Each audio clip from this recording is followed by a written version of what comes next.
from the Mueller Report Part 2, Bipartisan Perspectives. I will now recognize myself for an opening statement. And has every right to have every hearing. I'm glad that he actually has listened to us, that the affirmative finding out of the Mueller report was foreign interference, and we would like to talk about that. But yet, when our side was asked, or we were asked, what are the hearings scheduled for this week, we were told that we're going to get another rerun of obstruction. In fact, that was as late as of Monday night at 9 o'clock. We were told that this was going to be all about last week again in obstruction, which, you know, look, it's up to the chairman to do whatever, you know, he wants to do, and we respect that, but to actually have you know, a good repertoire so that we can get appropriate witnesses and work with that. Our witnesses with the Russians.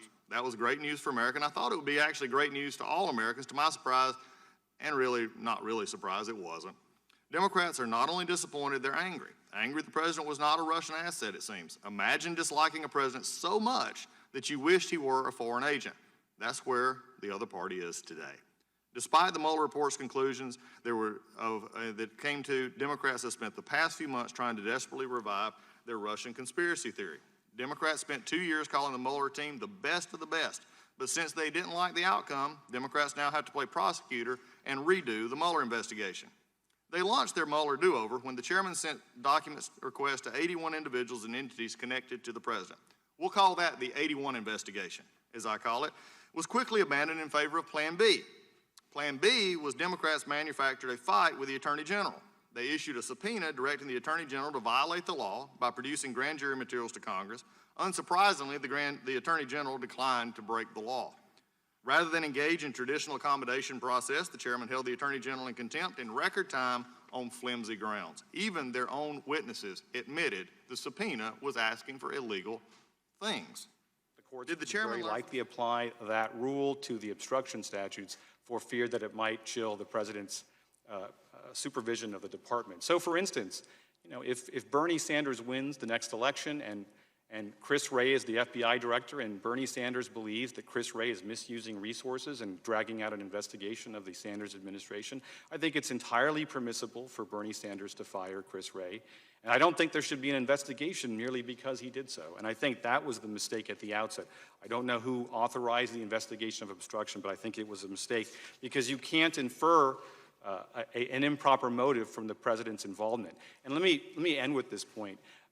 The obstruction report of Robert Mueller says that the president can get involved in the prosecution if he has political or policy motives, but not if he has personal motives. Everyone understands that the president had both motives, or could have had both motives when he chose to fire Comey. The personal motive would have been, I don't want him to investigate me. The politics or policy reason would have been, he is impeding my ability to conduct myself in this important office. Anyone who is in an important office knows that their ability to carry out that office is impeded by an investigation. And if that's the reason, it's not corrupt and it's perfectly fine. The Mueller report says as much. And so once you understand that, and the Mueller report does say this in the footnote and in the text, you can see why it's really difficult to show that the president's motive was actual corruption. I see that I'm over, and I welcome. One of the aspects, though, of this, as going back to obstruction, was an interesting issue that we want to talk about. And important aspects of national security is maintaining secrecy of classified information, avoiding leaks, whether leakers are foreign or domestic. We know that Director Comey leaked internal FBI memos containing classified information to the media through Columbia professor Richmond. Mr. Prakash, would you consider that problematic?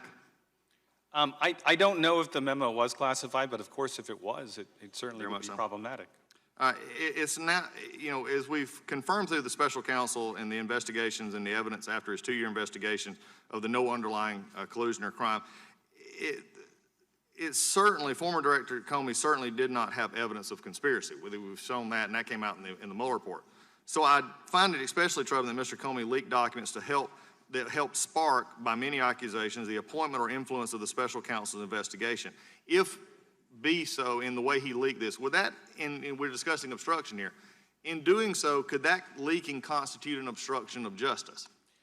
Mr. Comey was a private citizen when he leaked those memos. If he leaked them for a personal motive, namely to get back at the president for firing him, under the special counsel's report, that would be a corrupt motive. If, on the other hand, he did it out of public interest, it wouldn't be, which of course is the problem with trying to figure out whether something is corrupt or not, both for this factual pattern that you've suggested, but also for the president. So in looking at this, so the problem you just hit there was exactly the same thing that was discussed in the Mueller report and how this was actually ended up. And again, after it was passed on by the special counsel given to the Attorney General and the Deputy Attorney General, who said it did not have the corrupt motives, was mentioned there, and also basically took into account that they took no counsel from their own department, that they took that into consideration. They said, no, after looking at this, there's nothing there to charge.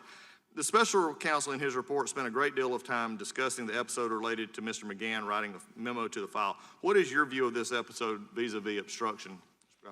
It entirely turns on whether the president thought that he was asking McGahn to create a false memo. And the report is equivocal on this point because, of course, the report doesn't know.